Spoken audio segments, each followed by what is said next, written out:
আগামী ফেব্রুয়ারিতেই অবাধ, সুষ্ঠু, স্বচ্ছ ও উৎসব মুখর জাতীয় নির্বাচন অনুষ্ঠিত হবে বলে জানিয়েছেন অন্তর্বর্তী সরকারের প্রধান উপদেষ্টা ডক্টর মোহাম্মদ ইউনূস। বুধবার ঢাকার রাষ্ট্রীয় অতিথি ভবন যমুনায় ইউরোপীয় পার্লামেন্টের সদস্য মুনির সাতৌরির নেতৃত্বাধীন এক প্রতিনিধি দলের সঙ্গে বৈঠকে অঙ্গীকার ব্যক্ত করেন তিনি। প্রধান উপদেষ্টা বলেন, ইতিমধ্যেই নির্বাচনের সময়সূচি ঘোষণা করা হয়েছে। এটি ফেব্রুয়ারির শুরুতে অনুষ্ঠিত হবে, রমজানের আগেই। তিনি আরও বলেন, কিছু মহল এখনও ভোট বিলম্বিত করার চেষ্টা করছে, তবে অন্তর্বর্তীকালীন সরকার নির্বাচনের সময়সূচি অনুযায়ী তা আয়োজন করতে বদ্ধপরিকর। প্রধান উপদেষ্টা বলেন, ফেব্রুয়ারি নির্বাচন বাংলাদেশের জন্য নতুন সূচনা বয়ে আনবে। 1 ঘণ্টা ব্যাপী এই আলোচনায় প্রধান উপদেষ্টা ও ইউরোপীয় সংসদ সদস্যরা সরকারের সংস্কার, উদ্যোগ, বাংলাদেশের উন্নয়ন ও গণতান্ত্রিক রূপান্তরে ইউরোপীয় ইউনিয়নের অব্যাহত সহযোগিতা এবং চলমান রোহিঙ্গা মানবিক সংকট নিয়ে মতবিনিময় করেন। শুধু শেখ হাসিনা নয়, পুলিশ সহ অন্যান্য বাহিনীর যারাই জুলাই হত্যাকাণ্ডের সাথে জড়িত সবাইকে বিচারের আওতায় আনতে হবে। মানবতা বিরোধী অপরাধের মামলায় শেখ হাসিনা সহ 3 আসামির বিরুদ্ধে আন্তর্জাতিক অপরাধ ট্রাইব্যুনাল 1-এ আংশিক সাক্ষ্য শেষে গণমাধ্যমে এই দাবি জানিয়েছেন জাতীয় নাগরিক পার্টির আহ্বায়ক ও জুলাই যোদ্ধা নাহিদ ইসলাম। শেষ সাক্ষী হিসেবে এই মামলায় বৃহস্পতিবার অবশিষ্ট সাক্ষ্য দেবেন তিনি। একই মামলায় সাংবাদিক মাহমুদুর রহমানের সাক্ষ্য গ্রহণ ও জেরা শেষ হয়েছে। এস.এম. আরিফের রিপোর্ট। জুলাই হত্যাকাণ্ডে মানবতা বিরোধী অপরাধের মামলায় শেখ হাসিনা সহ 3 আসামির বিরুদ্ধে 47তম সাক্ষী হিসেবে সাক্ষ্য গ্রহণ শুরু হয় এনসিপির আহ্বায়ক ও জুলাই সম্মুখ যোদ্ধা নাহিদ ইসলামের। বুধবার আন্তর্জাতিক অপরাধ ট্রাইব্যুনাল 1-এ আংশিক সাক্ষী দেন তিনি। অবশিষ্ট সাক্ষ্য গ্রহণের জন্য বৃহস্পতিবার দিন ধার্য করেন ট্রাইব্যুনাল। সাক্ষ্য শেষে গণমাধ্যমকে নাহিদ জানান, সাবেক প্রধানমন্ত্রী শেখ হাসিনা কখনোই চাননি কোটা সংস্কার হোক। 18 সালে আমাদের সেই সন্দেহ রয়ে গিয়েছিল যে কোটা সংস্কার বা বাতিল কোনোটাই শেখ হাসিনা বা সরকার চাননি। সেই সময়ে আন্দোলনের প্রেক্ষিতে চাপের মুখে সরকার ঘোষণা দিয়েছিল এবং তার পরিকল্পনা ছিল সেটাকে সে যে কোনো সুযোগ পাওয়া মাত্র ফিরিয়ে আনবে, এবং সেটাই আমরা দেখেছি 2024 সালে ইলেকশনের পরে। ফলে আমাদের কাছে স্পষ্ট ছিল এটা আসলে কোর্টের বিষয় না, আদালতের বিষয় না, এটা রাজনৈতিক বিষয়। আন্দোলন প্রত্যাহারে গোয়েন্দা সংস্থার চাপ ছিল উল্লেখ করে জুলাই হত্যাকাণ্ডের সাথে জড়িত আইন শৃঙ্খলা বাহিনীর সকল সদস্যদের বিচারের দাবি করেন তিনি। একটা তো রাজনৈতিক দিক যে শেখ হাসিনাকে আমি বিচারের আওতায় আনতেছি, আওয়ামী লীগ এনে থাকে। একইভাবে পুলিশ সহ, মিলিটারি সহ অন্যান্য বাহিনীর যারা এই জুলাই গণঅভ্যুত্থান সহ গুমের ঘটনায় যুক্ত, তাদেরকেও যাতে বিচারের আওতায় আনা হয়, কোনো বাহিনীর দেখে যাতে কেউ পার পেয়ে না যায়। একই মামলায় এদিন সাক্ষ্য গ্রহণ ও জেরা শেষ হয়েছে সিনিয়র সাংবাদিক মাহমুদুর রহমানের। তার জেরার বিষয়ে কথা বলেন চিফ প্রসিকিউটর তাজুল ইসলাম। মানবতা বিরোধী হওয়ার যে উপাদানগুলো তাদের চরিত্রের মধ্যে আগে থেকেই ছিল, তাদের শাসন ক্ষমতা ছিল শক্তির জোরে পরিচালিত, তাদের শাসন ক্ষমতায় অন্য রাষ্ট্রের আধিপত্য ছিল, প্রভাব ছিল, নিয়ন্ত্রণ ছিল, এই সব জিনিসগুলো তুলে ধরার মাধ্যমে তিনি জুলাই আগস্টে যে সংগঠিত মানবতা বিরোধী অপরাধ তার পেছনের প্রেক্ষাপটটা তুলে ধরে এই পুরো বিষয়টাকে স্পষ্ট করেছেন জাতির সামনে।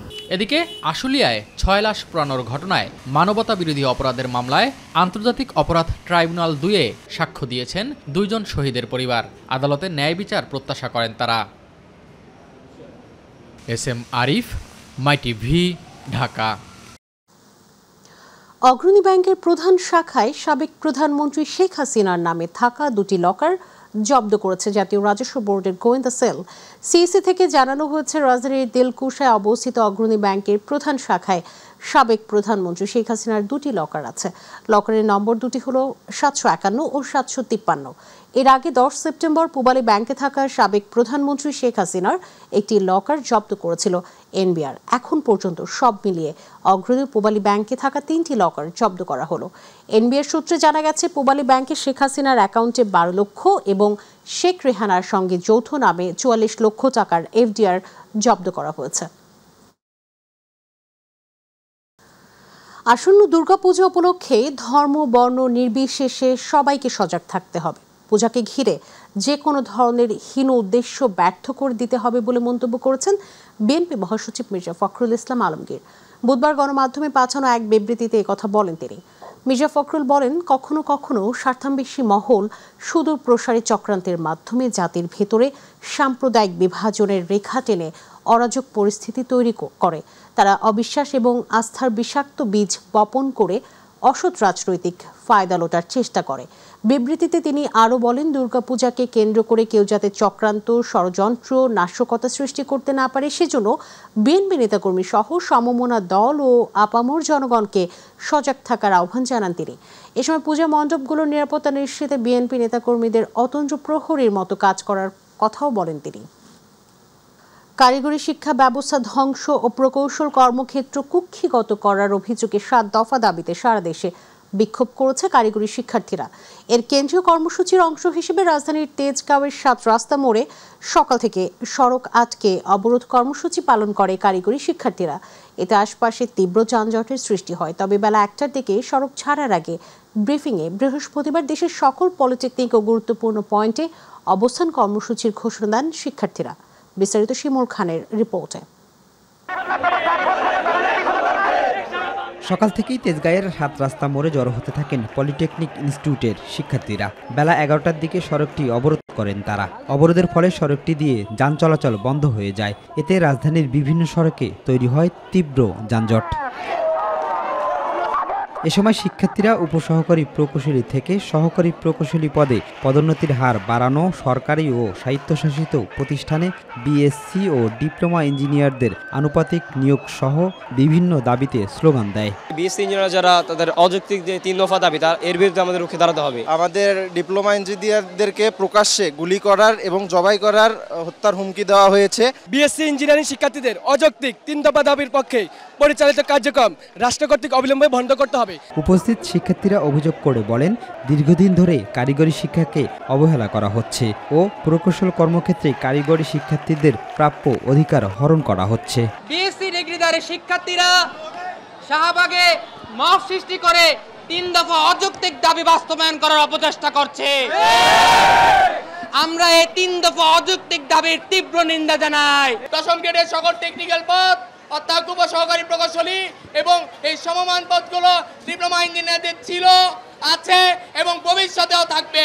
শিক্ষার্থীদের আন্দোলনকে ঘিরে আশপাশে সতর্ক অবস্থান নেয় পুলিশ।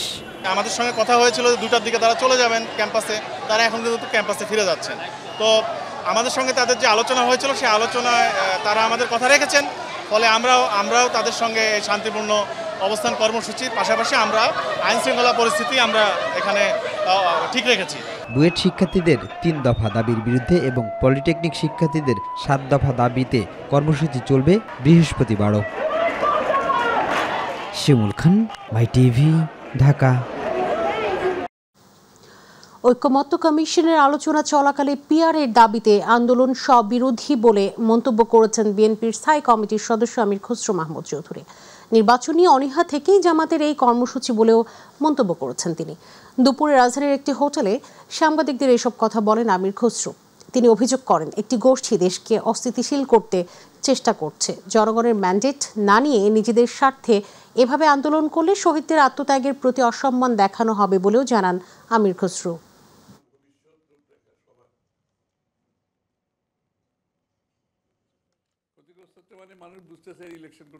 ঐক্যমত হয়ে গেছে এবং আলোচনা অব্যাহত আছে, তো সেইখানে মাঝখান থেকে একটা এই ধরনের কর্মসূচি দেওয়ার অর্থটা কি? তাইলে তো একটা তো প্রশ্ন তো থেকে যায় এখানে, তাই না? এখনো আলোচনাই শেষ হয় নাই, এর মধ্যে কর্মসূচি দিয়ে তারা দেশের মানুষকে কি বোঝাতে চাচ্ছে? ঐক্যমত হতে হবে। বাংলাদেশের মানুষ যেখানে রায় দেবে, বাংলাদেশের মানুষ যেগুলোতে ম্যান্ডেট দেবে, সেটাই হবে আগামী দিনের বাংলাদেশ। আমাদেরকে তো রাজনৈতিক দলগুলোকে বাংলাদেশের মানুষ ম্যান্ডেট দেয় নাই যে আপনারা বসে বসে বাংলাদেশের ভবিষ্যৎ নির্ধারণ করুন। এবারের দুর্গাপূজা গতবারের চাইতেও আরো বেশি উৎসবমুখর হবে। আর এই উৎসব নির্বিঘ্নে উদযাপন করতে সরকার প্রয়োজনীয় সব ব্যবস্থা নিয়েছে বলে জানিয়েছেন স্বরাষ্ট্র উপদেষ্টা অবসরপ্রাপ্ত লেফটেন্যান্ট জেনারেল জাহাঙ্গীর আলম চৌধুরী। বিকেলে রাজধানীর রমনা কালী মন্দিরে পূজা মণ্ডপ পরিদর্শন করে তিনি এসব কথা বলেন। পূজা মণ্ডপের নিরাপত্তায় সরকার অ্যাপ চালু করেছে বলেও জানান স্বরাষ্ট্র উপদেষ্টা। আর জানাচ্ছেন জাহিদ আহমেদ বাবু। আগামী 21 থেকে 2 অক্টোবর পর্যন্ত অনুষ্ঠিতব্য হিন্দু সম্প্রদায়ের সবথেকে বড় ধর্মীয় উৎসব দুর্গাপূজার আনুষঙ্গিক কার্যক্রম দেখতে রাজধানীর রমনা কালী মন্দির পরিদর্শনে আসেন স্বরাষ্ট্র উপদেষ্টা। এ সময় এক ব্রিফিংয়ে এবারের পূজা গতবারের চাইতে আরও বেশি উৎসবমুখর হবে বলে জানান তিনি। বলেন, পূজা মণ্ডপের নিরাপত্তায় সরকার ইতিমধ্যেই অ্যাপ চালু করেছে।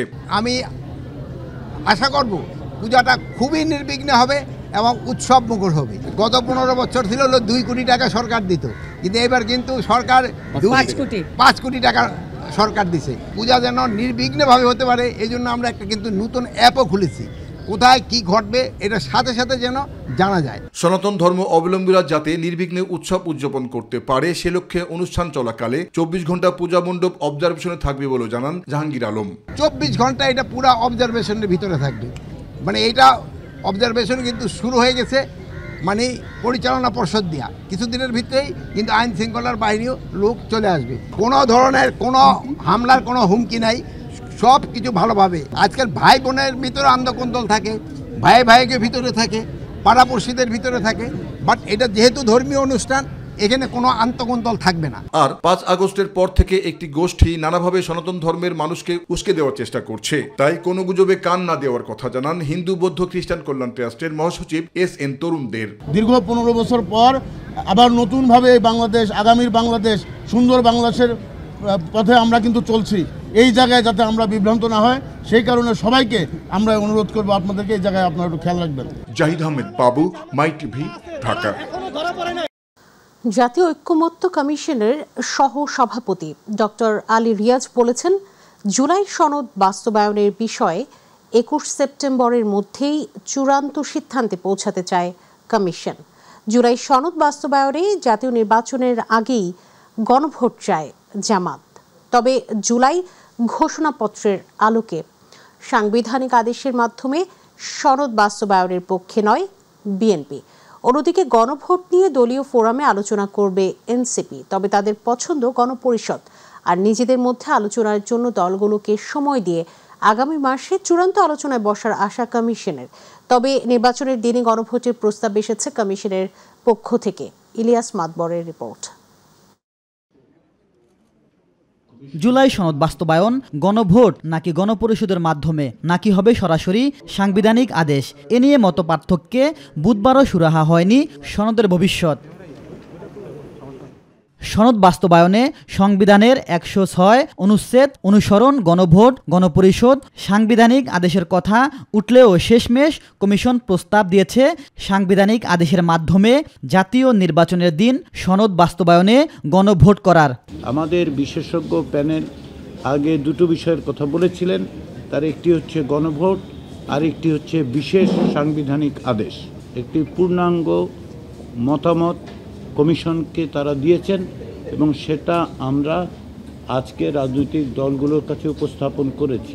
তারা বিভিন্নভাবে অনেকে এটা সমর্থন করেছেন, অনেকেই এর বিভিন্ন দিক সম্পর্কে আলোচনা করেছেন এবং ভিন্ন মত প্রকাশ করেছেন। তবে রাজনৈতিক দলগুলোর মাঝে এদিন ছিল মিশ্র প্রতিক্রিয়া।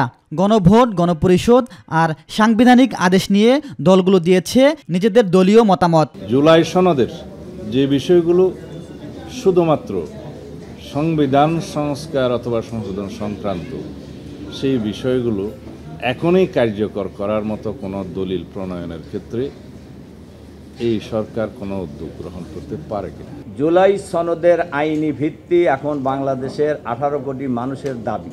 সনদের বাস্তবায়নের পথ বের করতে আগামী মাসে আবারও আলোচনায় বসবে কমিশন। ইলিয়াস মাতবর, মাই টিভি, ঢাকা। এবার ছাত্র সংসদ নির্বাচনের খবর।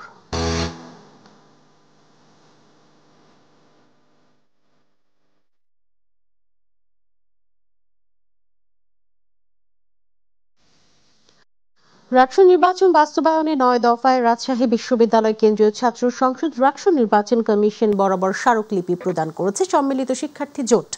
বিকেলে নির্বাচন কমিশনার নজরুল ইসলামের হাতে স্মারকলিপি প্রদান করেন ইসলামী ছাত্র শিবির রাজশাহী বিশ্ববিদ্যালয়ের সভাপতি মুসাকুর রহমান জাহিদ। সম্মিলিত শিক্ষার্থী জোটের পক্ষ থেকে রাকসু নির্বাচনকে সুষ্ঠুভাবে বাস্তবায়নের দাবিগুলো হচ্ছে পোলিং এজেন্টদের প্রবেশাধিকার ও দায়িত্ব পালনের ক্ষেত্রে প্রশাসনের পক্ষ থেকে যাবতীয় সুবিধা নিশ্চিত করা, সাংবাদিকদের জন্য পৃথক আইডি কার্ডের ব্যবস্থা রাখা এবং কেবল প্রশাসন অনুমোদিত সাংবাদিকদের ভোট কেন্দ্রে প্রবেশাধিকার প্রদান করা, ত্রুটিমুক্ত OMR মেশিনে ভোট গণনা এবং বিশেষজ্ঞ টিম রাখা। স্মারকলিপি প্রদান শেষে সাংবাদিকদের সাথে প্রেস ব্রিফিং করে শিবির। আপনারা ইতিমধ্যেই দেখতে পেয়েছেন আমরা নির্বাচন কমিশনার স্যারের কাছে 9 দফা একটা দাবি জমা দিয়েছি, স্মারকলিপি জমা দিয়েছি। এই স্মারকলিপির পয়েন্টগুলো আমি সংক্ষেপে বলি। আমরা প্রথম যে ব্যাপারটা বলেছি যে পোলিং এজেন্টদের প্রবেশ অধিকার এবং তাদের দায়িত্ব পালনের ক্ষেত্রে প্রশাসনের পক্ষ হতে যাবতীয় সুবিধা নিশ্চিত করা, এটা হচ্ছে প্রথম দাবি দিয়েছি। দ্বিতীয় যে দাবিটা দিয়েছি, সাংবাদিকদের মধ্যে হতে অর্থাৎ আপনারা যারা আসবেন সাংবাদিকদের জন্য পৃথক আইডি কার্ডের ব্যবস্থা রাখা এবং কেবল প্রশাসনের অনুমোদিত সাংবাদিকদের ভোট কেন্দ্রে প্রবেশাধিকার প্রদান করা। 3 নম্বর যে দাবিটা আমরা দিয়েছি, ত্রুটিমুক্ত ওএমআর মেশিনে ভোট গণনা। আপনারা দেখতে পেয়েছেন আমাদের ইতোমধ্যে জাকসু নির্বাচনের ক্ষেত্রে 3 দিন সময় লেগেছে ম্যানুয়ালি গণনা করে। এজন্য আমরা ত্রুটিমুক্ত ওএমআর মেশিনের ভোট গণনাটা এটা দাবি করেছি। চট্টগ্রাম বিশ্ববিদ্যালয় কেন্দ্রীয় ছাত্র সংসদ চাকসু নির্বাচনের মনোনয়নপত্র সংগ্রহ ও জমাদানের সময় বাড়িয়েছে নির্বাচন কমিশন। বুধবার দুপুর 12:30টায় এই তথ্য নিশ্চিত করেন প্রধান নির্বাচন কমিশনার অধ্যাপক ডক্টর মনির উদ্দিন। তিনি জানান, চাকসু ও হল সংসদ নির্বাচনে মনোনয়নপত্র বিতরণের সময় বুধবার বিকেল 5টা পর্যন্ত ও জমাদানের সময় আগামীকাল বৃহস্পতিবার বিকেল 5টা পর্যন্ত বৃদ্ধি করা হয়েছে। এর আগে বেলা 11টায় বিশ্ববিদ্যালয়ের শাখা ছাত্রদল মনোনয়নপত্র বিতরণ ও জমাদানের সময়সীমা বৃদ্ধির আবেদন করে। এই বিষয়ে শাখা ছাত্রদলের সাধারণ সম্পাদক আব্দুল্লাহ আল নোমান বলেন, বিশ্ববিদ্যালয়ে সংঘর্ষের ঘটনায় অনেক শিক্ষার্থী এখনও আহত, অনেকের পরীক্ষা চলছে, এজন্য 2 দিন সময় বৃদ্ধির আবেদন করা হয়েছে। পরবর্তীতে নির্বাচন কমিশন আলোচনার মাধ্যমে 1 দিন করে সময় বৃদ্ধি করে। এদিকে চট্টগ্রাম বিশ্ববিদ্যালয় কেন্দ্রীয় ছাত্র সংসদ ও হল সংসদ নির্বাচনে মনোনয়নপত্র সংগ্রহ করেছেন সর্বমোট 1088 জন, যেখানে কেন্দ্রীয় সংসদের বিভিন্ন পদে প্রতিদ্বন্দ্বিতার জন্য মনোনয়নপত্র নিয়েছেন 488 জন ও হল সংসদের জন্য নিয়েছেন 600 জন। সঙ্গীত শিক্ষকের জায়গায় সরকারকে ধর্মীয় শিক্ষক নিয়োগের দাবি জানিয়েছেন জামায়াতে ইসলামীর নায়েবে আমির অধ্যাপক মুজিবুর রহমান। এর ব্যতিক্রম হলে দেশের জনগণকে সাথে নিয়ে রাজপথে কঠোর আন্দোলনে যাওয়ার হুঁশিয়ারি দিয়েছেন তিনি।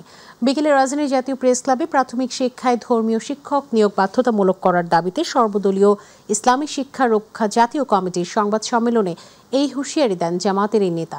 সংবাদ সম্মেলনে সর্বদলীয় ইসলামী শিক্ষা রক্ষা জাতীয় কমিটি 5 দফা প্রস্তাব উত্থাপন করে।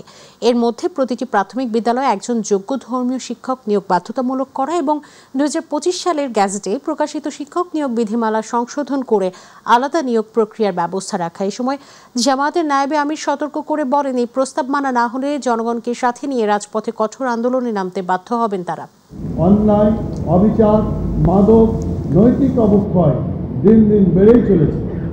এর প্রধান কারণ হলো ধর্মীয় শিক্ষার ঘাটতি। প্রতিটি প্রাথমিক বিদ্যালয়ে একজন যোগ্য ধর্মীয় শিক্ষক অনতিবিলম্বে নিয়োগ দিতে হবে। ধর্মীয় শিক্ষক নিয়োগের একটি স্বতন্ত্র নিয়োগ প্রক্রিয়া তৈরি করতে হবে। কওমি মাদ্রাসা থেকে দাওরায়ে হাদিস এবং আলিয়া মাদ্রাসা থেকে ফাজিল পাশ করা ব্যক্তিদের এই পদে নিয়োগ দিতে হবে।